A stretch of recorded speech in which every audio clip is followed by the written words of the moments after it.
Seja muito bem-vindo e bem-vindo a mais um programa aqui do nosso canal. E hoje nós vamos trazer um tema que você talvez ainda não vivenciou, mas que pode acontecer na sua prática profissional. Nós estamos falando de solicitações de demandas judiciais, de pedidos de informação, pacientes, clientes ou usuários do teu serviço psicológico.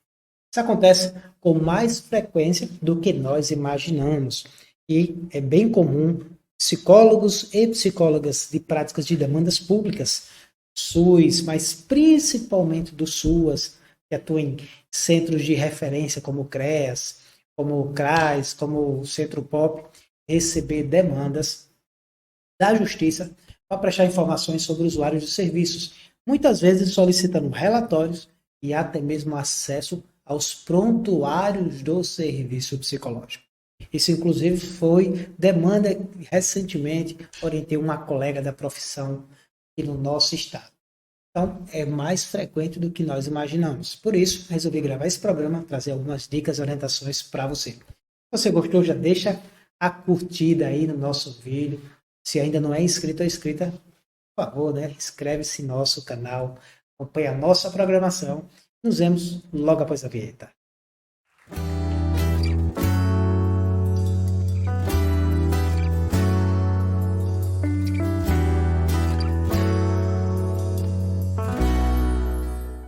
Solicitações da Justiça sobre informações dos teus pacientes ou usuários dos teus serviços.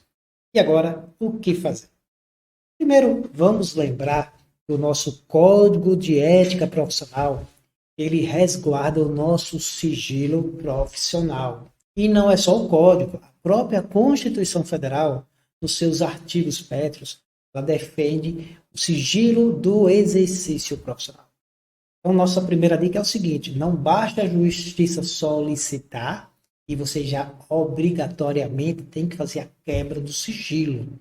Você deve considerar o nosso Código de Ética traz sobre as quebras de sigilo, artigo 9 e artigo 10, que a gente pode fazer prestação de informação dos serviços psicológicos, desde que o psicólogo avalie e julgue que é pertinente haver aquela comunicação da informação. Se não for, justiça solicitando, principalmente, isso é mais comum em atendimentos particulares, o psicólogo vai responder ou vai se apresentar, né, à convocação judicial, informando que ele está guardando sigilo sobre a ressalva legal, sobre a ressalva do próprio Código de Ética Profissional do psicólogo, não podendo prestar maiores informações do seu paciente. Essa é a situação, digamos assim, mais radical, mais extrema. Mas, normalmente, quando a justiça solicita alguma informação do serviço de psicologia, diversas informações que o profissional e a psicóloga ou o psicólogo pode e deve prestar. Principalmente se é profissional de políticas públicas, como, por exemplo, o CREAS, entre outros serviços da área das políticas públicas do SUAS ou do próprio SUS.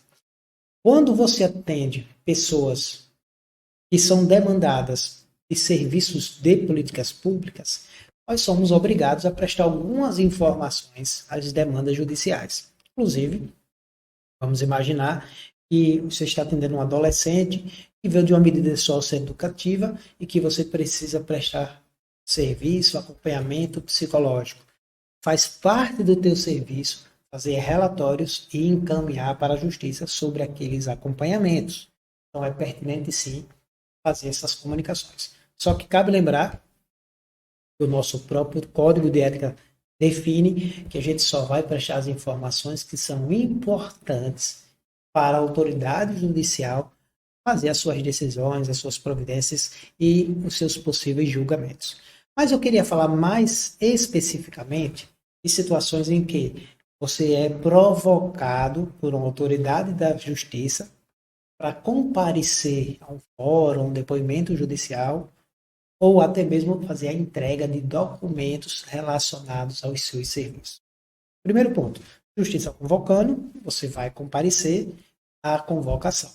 Você pode até fazer uma manifestação antes, por escrito, informando o seu serviço e quais são as responsabilidades e a obrigação que você tem de guardar o sigilo profissional.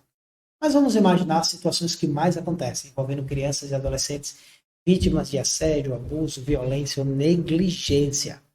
É papel do nosso trabalho enquanto profissional de psicologia também ajudar as autoridades, né, a justiça, aos órgãos de saúde, aos órgãos de proteção da criança e do adolescente, contra qualquer situação que possa estar vitimizando aquela criança ou aquele adolescente. Faz parte do papel do serviço de psicologia nesses dispositivos. Então, sendo convocado, você deve sim comparecer.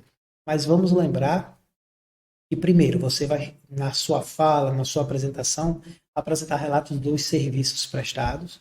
E, se for fazer alguma fala trazida pela criança, deixar claro que foi fala relatada pela criança no atendimento. Se você não fez uma avaliação, não fez uma confirmação daquela fala, você tem que deixar isso muito claro no depoimento. Outro ponto importante que é muito comum acontecer e que eu sempre oriento os colegas é o seguinte: o psicólogo e a psicóloga faz parte de uma equipe multiprofissional.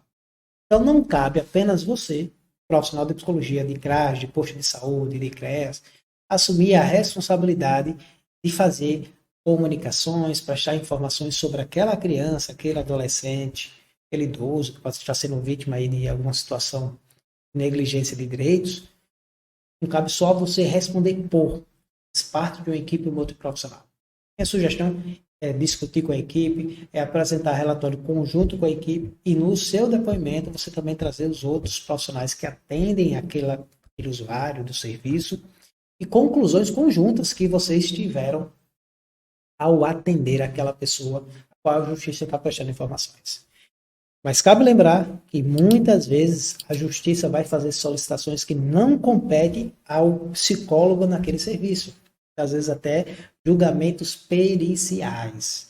Se a criança, o adolescente foi vítima ou não de abuso, se o abusador é fulano, beltrano. Esse não é o papel do psicólogo de políticas públicas. Não cabe você responder a esta situação. Tome muito cuidado com essas participações, com essas convocações ou com perguntas nesse sentido, tá bom? Por fim, um ponto que eu queria destacar é: se for solicitado relatórios, eu devo fazer? Sim, você deve fazer, desde que também atenda a essas situações que eu acabei de trazer. Sejam situações que você pode prestar aquela informação, não sejam informações que não competem ao juiz saber, tá bom? E que é uma informação de devolutiva do teu serviço, principalmente em políticas públicas. Na clínica, é um pouco diferente. O psicólogo só vai fazer o relatório, só vai prestar informações, se ele julgar que é extremamente necessário fazer essa comunicação para a autoridade judicial que está pedindo. Não sendo, você vai fazer direito do sigilo profissional. Na dúvida, procure inclusive o Conselho da Região, Comissão de Fiscalização, Comissão de Ética para orientação. Em último caso, até a assessoria jurídica do CRP pode trazer algumas orientações para você. Por fim, pedidos de prontuários de serviços públicos. A autoridade judicial pode pedir? Pode. Lembrando que o prontuário ele é do serviço da instituição e não do serviço de psicologia. Se a autoridade judicial está pedindo o prontuário da equipe multiprofissional, minha sugestão é você, junto com o assistente social, com o advogado da instituição, com o coordenador técnico, discutir a pertinência de encaminhar aquele prontuário, se não há situações naquele prontuário que não compete ser informado ao juiz. Nesse caso, aí tem que fazer o levantamento, né, do sigilo profissional. Se for o prontuário do serviço psicológico, é um pouco mais delicado, porque no prontuário geralmente a gente evolui tudo que a gente colhe para fazer decisões, para fazer levantamentos, possíveis hipóteses. Esse prontuário ele é mais delicado e ele é ainda mais sigiloso do que o prontuário institucional. Então, mais uma vez, não recomendo a entrega desse prontuário, cabendo você avaliar as informações individualizadas daquele prontuário. Em último caso, orienta inclusive a autoridade judiciária e você pode fazer o relatório das informações pertinentes ao caso que vão ajudar a entender o caso dentro do serviço que você prestou. Essas são algumas orientações rápidas, mas o sigilo profissional, demandas judiciais, são temas bem complexos. Cabe avaliar cada situação, cada demanda, porque muitas vezes a gente realmente está atendendo uma criança, um adolescente vítima de violência e de abuso, e que a nossa informação vai ser fundamental para o bom andamento do processo. Mas lembre-se que você não é policial, que você não é autoridade judiciária e que você, em políticas públicas, não está no papel de perícia psicológica. Essa é uma boa orientação para você. Espero que você tenha gostado. Se tem dúvidas, se tem sugestões ou considerações, deixa aí na descrição do nosso vídeo. Até o próximo vídeo. Um grande abraço. Tchau, tchau.